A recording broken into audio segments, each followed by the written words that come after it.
2017 সালে যখন আমি প্রথম দাঁড়িয়ে দাঁড়িয়ে এনিমিকে মারতাম। 2018 সালে যখন আমি প্রথম এনিমিকে হেডশট মারতে শিখি।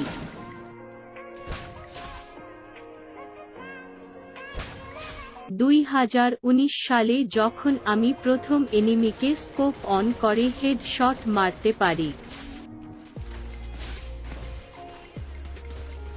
2020 সালে যখন আমি প্রথম নিজেকে নাঈম আলমের মতো MP40 লেজেন্ড ভাবি। 2021 সালে আমি তো ওয়ান্টেড কিং হোয়াইট 444 হয়ে গেছি।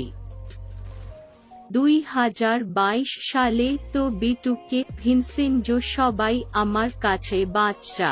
2023 সালে আমি কি নিজের চোখে দেখো।